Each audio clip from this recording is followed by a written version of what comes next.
Hello and welcome to a Resource Review ICT special. If you're looking for ICT resources to enhance your primary science lessons, then look no further, because today on Resource Review we're going to be evaluating 3 that you might want to consider. They are a concept cartoon CD, a writing support and multimedia tool, and a science questions and answers website. Recommending today's resources is Anne Oliver. Anne is primary PGCE science tutor at the University of East Anglia. Joining Anne on the panel today is Year 4 coordinator Rachel Dixon from Ripple Junior School in Barking, Essex. And we also have Ray Barker, Director of the British Educational Suppliers Association. And over in the test lab, Matthew Tosh, our resident ICT investigator, will be putting the resources through their paces. So Anne, your first choice of resource for us today is the concept cartoon CD-ROM. Explain this one to us. Right, well, the CD-ROM, which is entitled Concept Cartoons, is very useful for assessing science and for identifying misconceptions that children might have to use as starting points for teaching. Okay, so quite multi-purpose.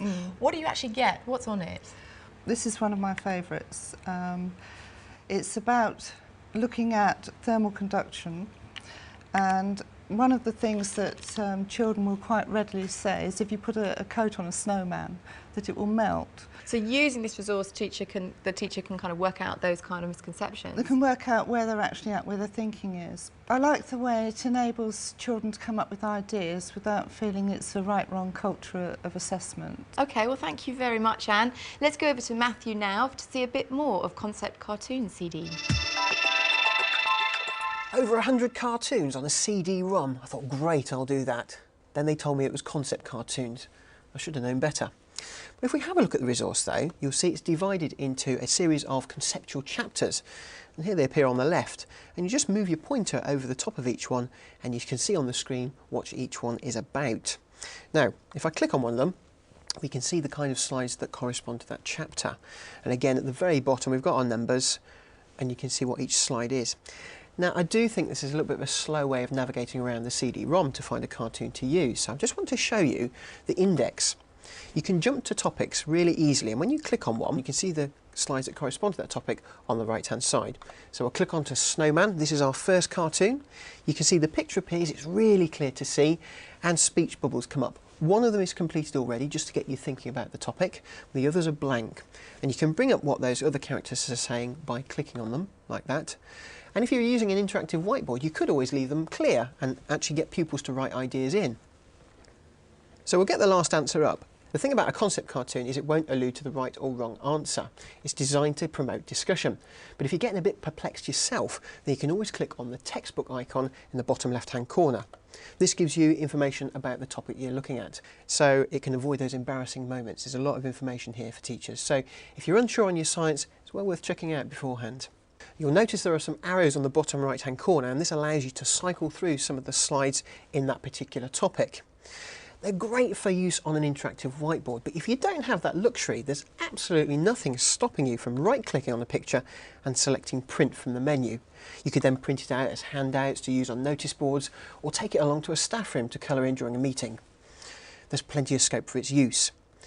Now, if you're really keen to find out about the philosophies behind concept cartoons, then the first 5 sections on the CD-ROM give you plenty of information.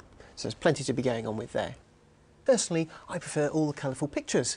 And on that note, I'm going to check out my chemistry.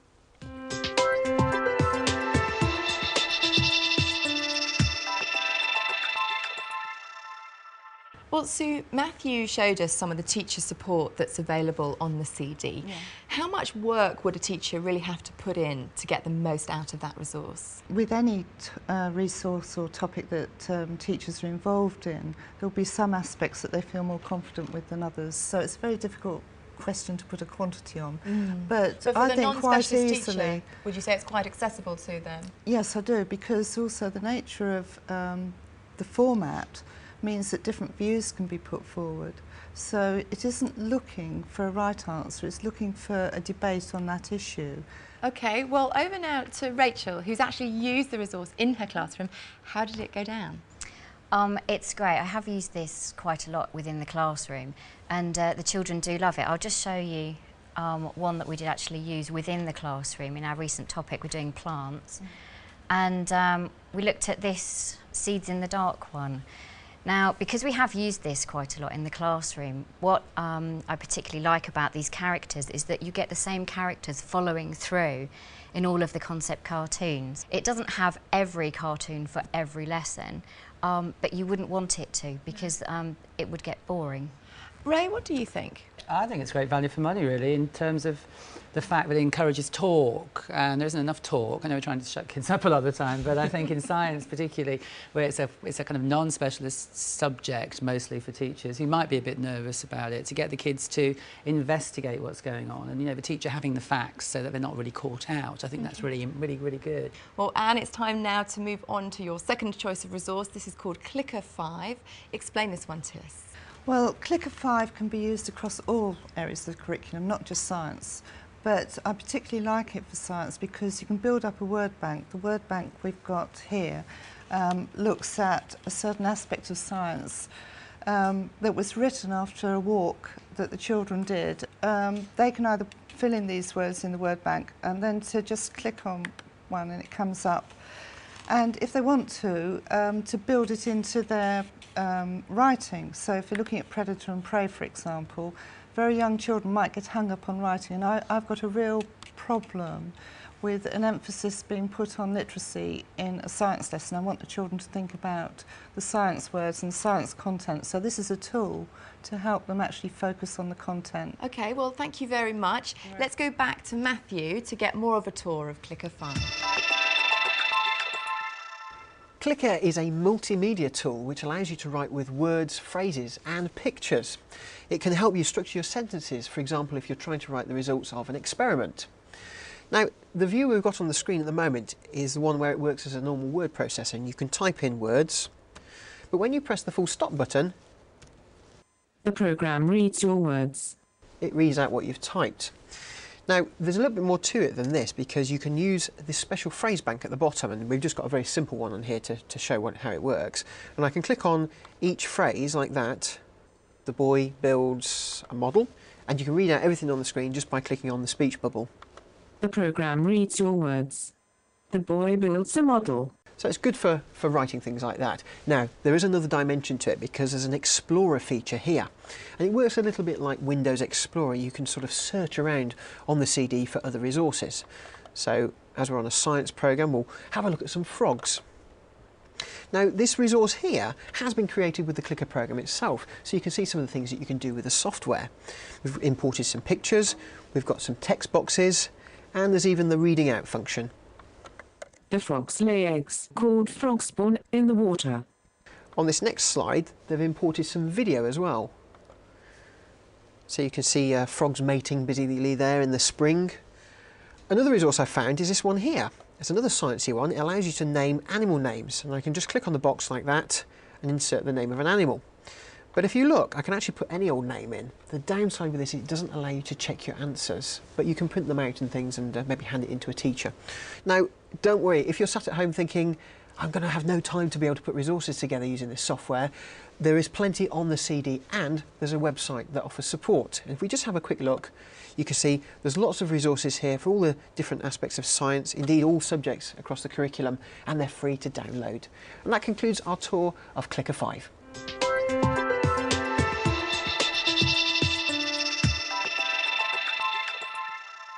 So, Anne, watching Matthew there, I felt that perhaps some of the ways that you control Clicker weren't particularly intuitive. I mean, how much effort is it going to be for teachers to get to grips with it?